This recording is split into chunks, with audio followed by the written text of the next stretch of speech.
Hello, kumusta na naman kayo ngayon? Samahan nyo ako. Ipapakita ko sa inyo kung paano ako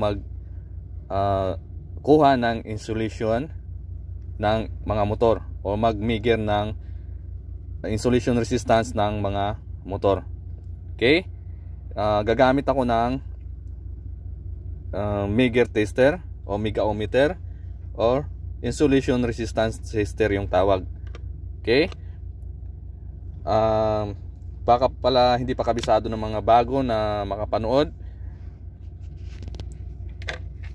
kailangan lang nating yung ground test probe nya or yung common earth test probe, kailangan nating i-connect doon sa ground ng panel or sa ground ng mga motor.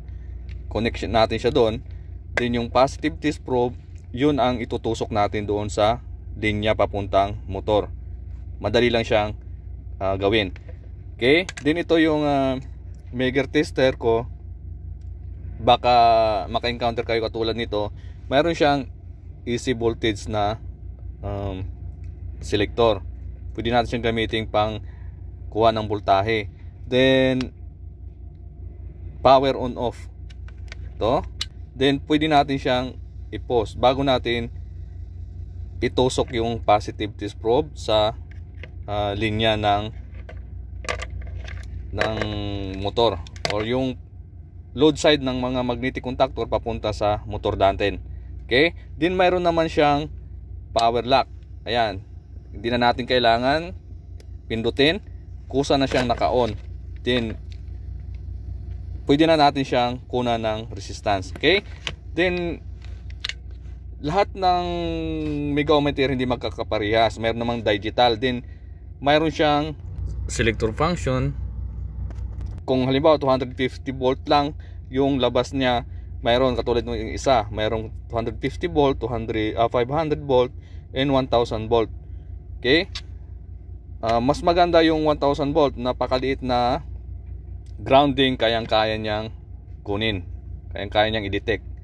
Okay? Kasi yung supply niya na ilalabas mula sa meter is 1000 volt DC. Kaya napakaliit na grounded, kayang-kaya niyang i-detect.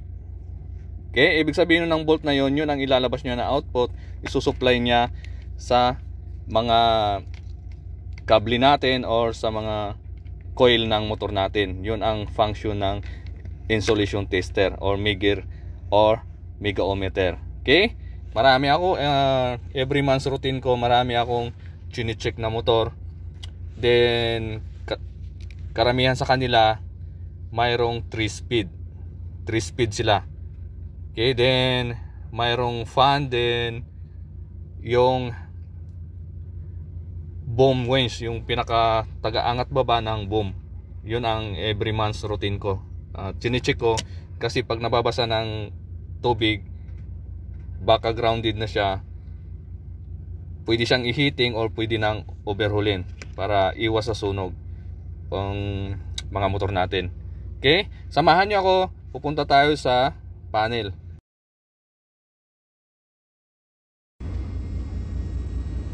Ayan, nandito na ako ngayon sa panel. Panel room ng number 6, 4 and number 3. Number 3 panel. Bali, napakaraming wins yung mini-measure ko every month.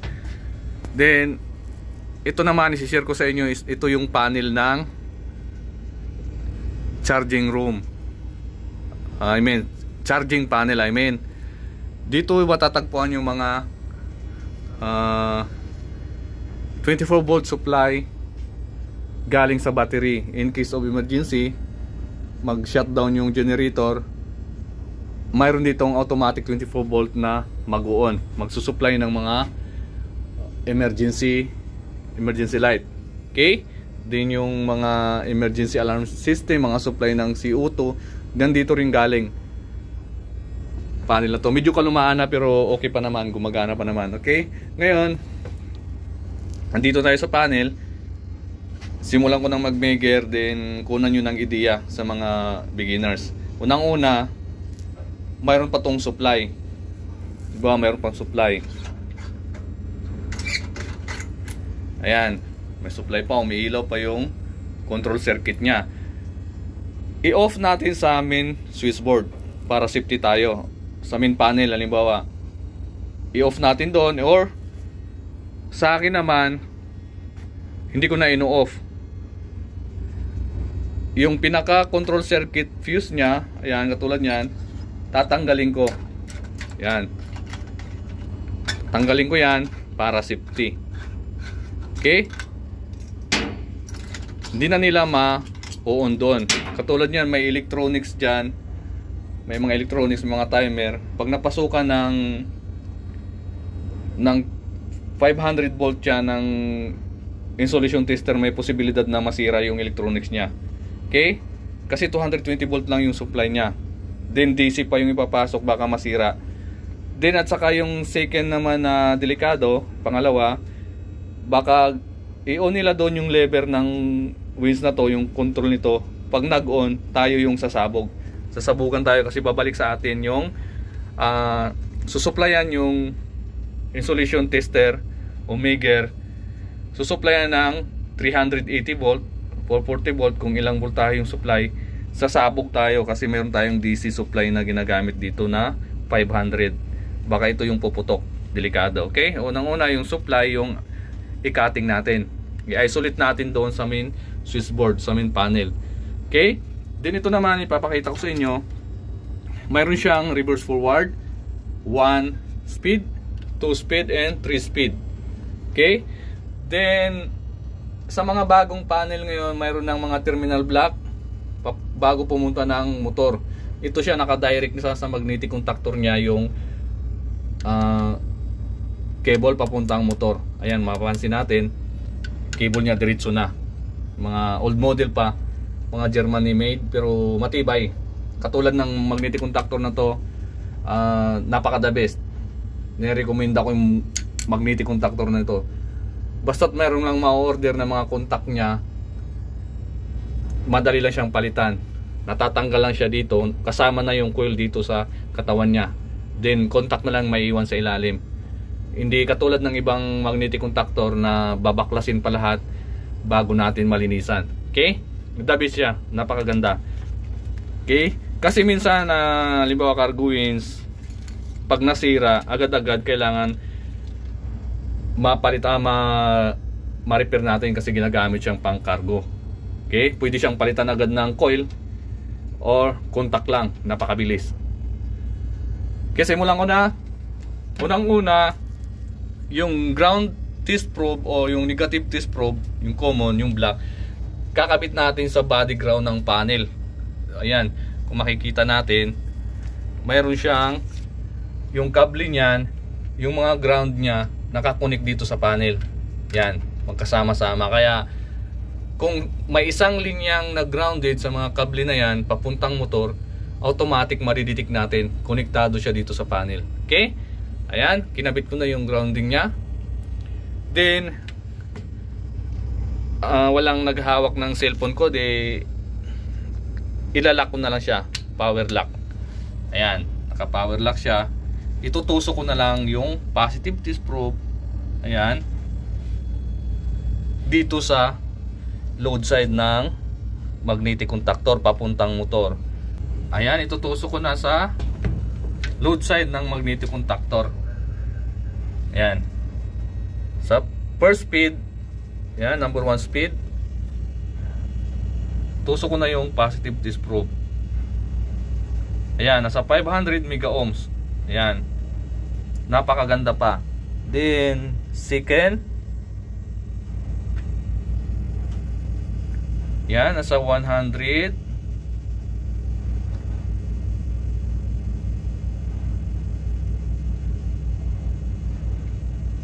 Mega ohms. Yan, 95 o 100 mega ohms. Then number 3 is 150 mega ohms.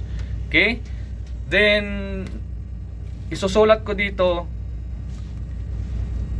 sa 500 mega ohms, yung sinusulat ko dito sa logbook is 100 mega ohms na lang. Ibig sabihin hindi siya bumaba sa 100 mega ohms. Pero depende sa inyo kung gayahin nyo mismo yung actual na reading.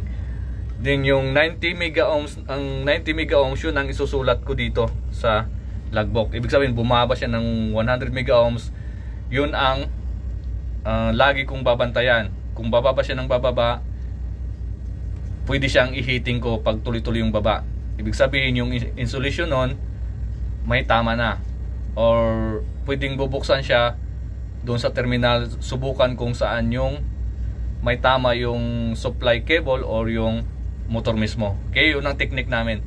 Then okay pa yon sa 90 mega ohms, napakalaki pa yon.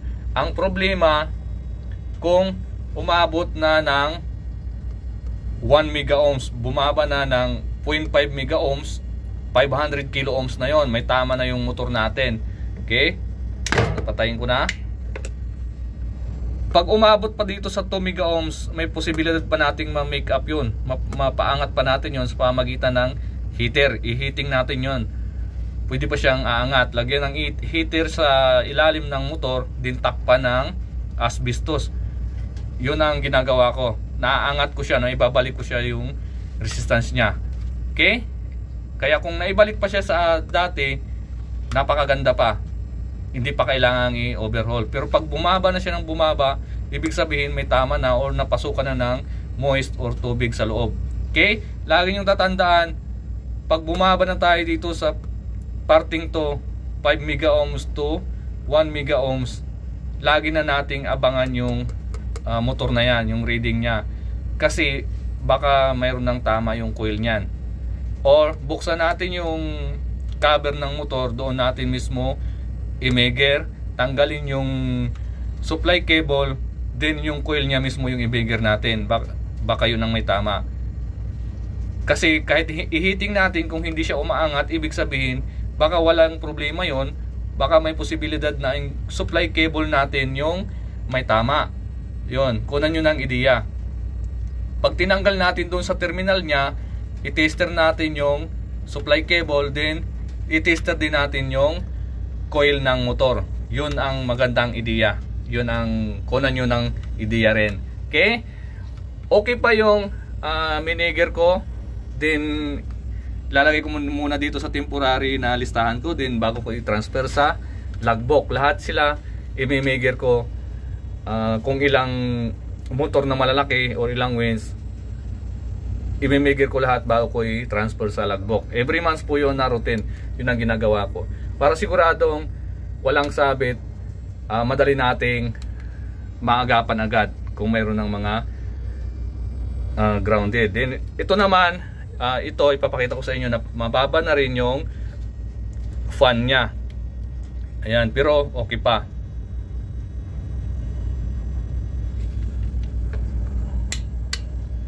Ayan. Ayan, bumaba na yung fan niya ng 3 mega ohms. Ayan yung sinasabi ko. Okay? Kaya okay pa naman siya, pero kailangan na ring buksan. Tingnan natin, baka mayroon ng moist, karoon na ng tubig. Okay? Then ito yung sinasabi ko, yung boom, yung wins ng boom.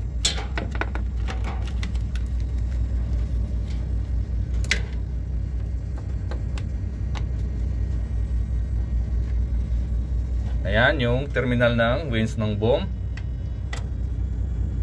Ayun, okay pa yung reading niya. Ayun, nasa 200 mega ohms. Okay, ganun lang mag-meger. Yung negative test probe sa body ground, dahil konektado na yung mga supply cable doon sa ground ng panel. Then sa load side, papuntang motor, sa supply cable papuntang motor natin, itusok yung positive test probe bago natin i-reading dito kung ilan yung resistance niya. Okay? Ganun lang yung diskarte sa pag-meger. Depende na rin sa inyo kung anong diskarte nyo. Kanya-kanya namang ideya. Okay? Basta unang-una yung supply ng panel, i-off natin, i-isolate natin, or katulad nito tinanggal ko lang yung fuse para safety tayo. Then pagkatapos nating i-meger, ibalik na rin natin, baka mapagalitan tayo. Nag-meger lang tayo, hindi na nila magamit kasi di natin binalik yung fuse. Okay, maraming salamat sa nanood. At saka sa mga kapanood pa, sana subaybayan ninyo yung mga videos ko. Paki-subscribe din, paki-hit yung notification bell para marami pa kayong ideyang makukuha sa channel ko, sa mamunting channel na to. Okay? Masaya akong maraming nag-subscribe.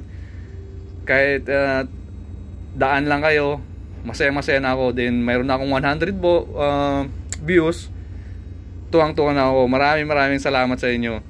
Sana marami pa kayong mapanood, kahit konting ideya dito makukuha nyo. Then may apply ninyo pag kayo na rin yung nagtrabaho. Bye bye!